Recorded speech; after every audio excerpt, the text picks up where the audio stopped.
अस्सलामु अलैकुम वरहमतुल्लाहि वबरकातुहू। मैं हूँ अब्दुल वहाब और आप देख रहे हैं नुक्ता गाइडेंस चैनल।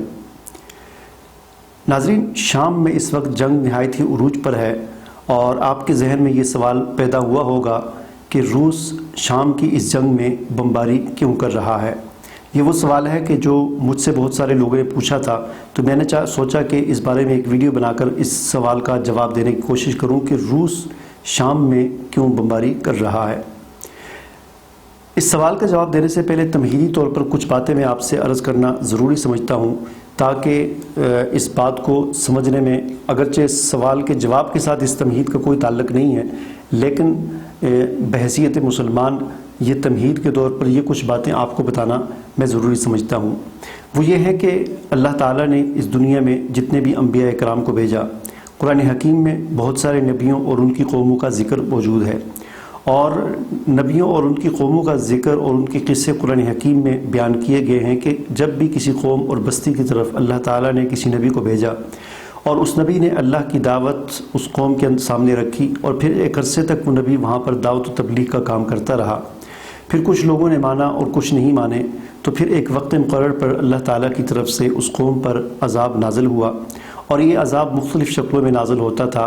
कहीं ज़लज़ला आता था, कहीं सैलाब आता था, कहीं पर आसमान से पत्थर बरसते थे और कहीं पर आसमान से आग बरसती थी और कहीं ऐसा होता था कि एक फ़रिश्ता आकर बस्ती के किनारे पर ज़ोरदार चीख मारता था, जिससे एक धमाका होता था और लोगों के कलेजे फट जाते थे, बस्तियां तहबाला हो जाती थीं और बस्तियां जो है तबाह व बर्बाद होकर उनके मलबे के ढेर बन जाती थीं। लेकिन आखिरी नबी यानी हुज़ूर अकरम सल्लल्लाहु अलैहि वसल्लम के इस दुनिया में तशरीफ़ लाने के बाद अल्लाह ताला की जो अज़ाब की शक्लें हैं उनके अंदर कुछ तब्दीली हुई है, और वो ये हुई है कि पहले अल्लाह ताला की तरफ से बराह रास्त फ़रिश्ते नाज़िल होते थे और अज़ाब नाज़िल करते थे। पहले आसमान से ग़ैबी पत्थर बरसते थे, पहले आसमान से ग़ैबी आग आती थी, आग बरसती थी और लोगों को जलाकर राख कर देती थी। लेकिन हुज़ूर सल्लल्लाहु अलैहि वसल्लम के इस दुनिया में तशरीफ़ लाने के बाद अज़ाब की इन शक्लों को बदल दिया गया है और अब अज़ाब फ़रिश्तों के ज़रिए नहीं बल्कि इंसानों के ज़रिए दूसरे इंसानों पर अज़ाब मुसल्लत किया जाता है। चुनांचे अहले मक्का पर अल्लाह ताला ने जब अज़ाब नाज़िल किया तो उसके लिए अल्लाह ताला ने सहाबा इकराम को इस्तेमाल किया और सहाबा इकराम के हाथों के ज़रिए अहले मक्का को तबाह व बर्बाद किया। और उसके बाद भी बहुत सारी काफिर अक़वाम को अल्लाह ताला ने मुसलमानों के ज़रिए तबाह व बर्बाद किया। इसी तरह जब भी मुसलमानों ने नाफरमानी की और मुसलमानों के अंदर बदअमालियाँ आईं, तो मुसलमानों पर जब अल्लाह की तरफ से अज़ाब नाज़िल हुआ तो अल्लाह ताला ने काफिरों को मुसलमानों पर मुसल्लत किया और काफिरों के हाथों मुसलमानों को पिटवाया गया।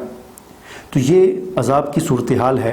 पहले आसमान से ग़ैबी पत्थर बरसते थे, अब आसमान से बमबारी होती है और बम बरसते हैं।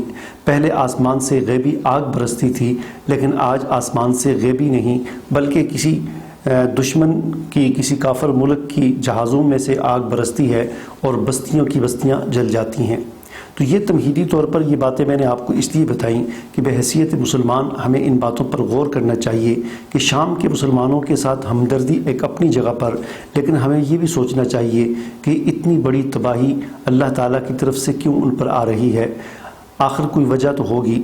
शाम, अहले शाम जो हैं ये असल में अरब हैं और अरब वो कौम है कि जिनकी ज़ुबान में अल्लाह ताला ने कुरान को नाज़िल किया।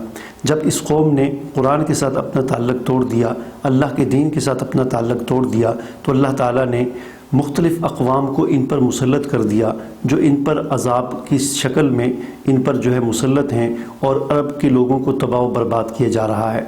हमारे लिए इस वाक़े में ये सबक है कि हम भी इस बात पर गौर व फ़िक्र करें और इस बात को सोचें कि जो जिन बदअमालियों की वजह से उन पर अल्लाह के अज़ाब के कोड़े बरस रहे हैं, वही बदअमालियाँ आज हमारे अंदर भी हैं। तो ये तमहीदी बात करने के बाद अब मैं असल उस बात की तरफ आता हूँ कि शाम की इस जंग में रूस क्यों शामिल है। हमारा चैनल सब्सक्राइब करने के बाद बेल आइकन पर ज़रूर क्लिक करें ताकि आपको नई आने वाली वीडियोज़ नज़र आती रहें। नाज़रीन, शाम की जंग इस वक्त उरूज पर है। रूस की शमूलियत को जिस तरह अमेरिका और यूरोप ने बाखुशी कबूल किया है, वो ये बताने के लिए काफ़ी है कि रूस की शमूलियत मगरबी दुनिया के साथ बाकायदा एक मुआहिदे का हिस्सा है। अगर टाइमिंग पर गौर किया जाए तो यह ऐन उस वक्त हुआ है जब अमेरिका और मगरब शाम पर अपनी मर्ज़ी का कोई हल थोपने से मुकम्मल मायूस हो चुके थे। नाज़रीन, इस बात को समझने के लिए हमें पहले ये समझना होगा کہ دنیا میں اس وقت سب سے بڑا اور سب سے منافع بخش کاروبار اسلحے کا کاروبار ہے۔ دنیا میں کچھ ممالک اسلحہ فروخت کرتے ہیں اور کچھ اسلحہ خریدتے ہیں۔ اگر گزشتہ 10 سالوں پر نظر دوڑائی جائے تو گزشتہ 10 سالوں میں برطانیہ نے تقریباً 110 ارب ڈالر کا دفاعی ساز و سامان برآمد کیا ہے۔ امریکہ تقریباً 250 ارب ڈالر کی برآمدات کے ساتھ سر فہرست رہا، جبکہ خریداروں میں انڈیا پہلے اور سعودی عرب دوسرے نمبر پر ہے۔ ایک رپورٹ کے مطابق سعودی عرب اور انڈیا کے علاوہ گزشتہ 10 سالوں میں اسلحہ خریدنے والے 10 بڑے ممالک میں قطر، مصر اور عراق بھی شامل ہیں۔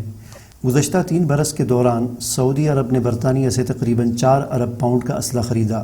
اس دوران سعودی عرب نے یورپی یونین کے مختلف ممالک سے تقریباً 4 ارب یورو مالیت کا اسلحہ بھی خریدا۔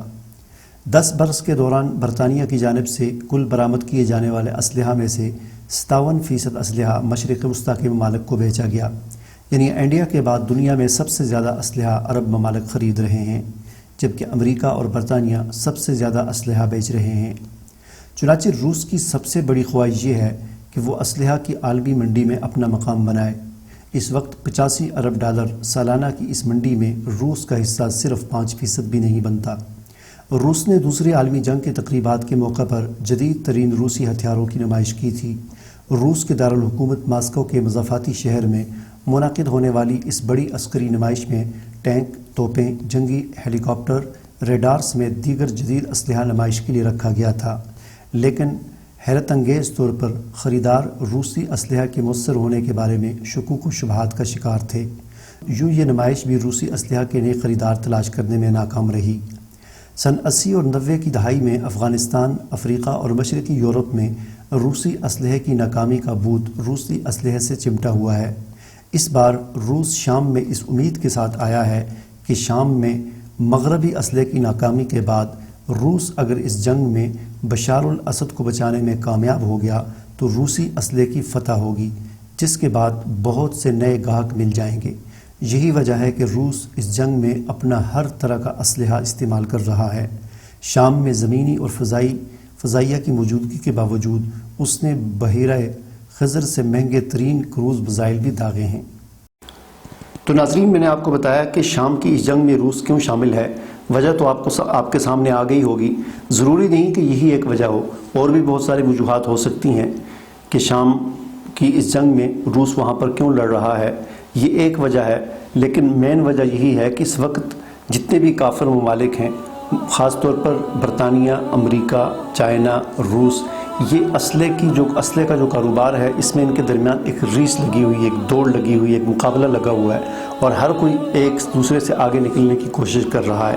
اور آپ حیرت انگیز طور پر دیکھیں کہ اسلحے کے بیچنے والے کافر ہیں اور اسلحے کو خریدنے والے مسلمان ہیں، اور مسلمانوں کو مسلمانوں کے خلاف آپس میں لڑا کر اپنا کاروبار چمکایا جا رہا ہے، اور اپنا پیسہ بھی مسلمانوں کا لگ رہا ہے، اور مارے بھی مسلمان جا رہے ہیں، اور لڑائی بھی آپس میں مسلمانوں کی ہے۔ تو اس میں ہمارے لیے بہت سارا سبق ہے کہ ہم ذرا اس کو سوچیں، اس پر غور و فکر کریں۔ مجھے اجازت دیجیے، اللہ حافظ۔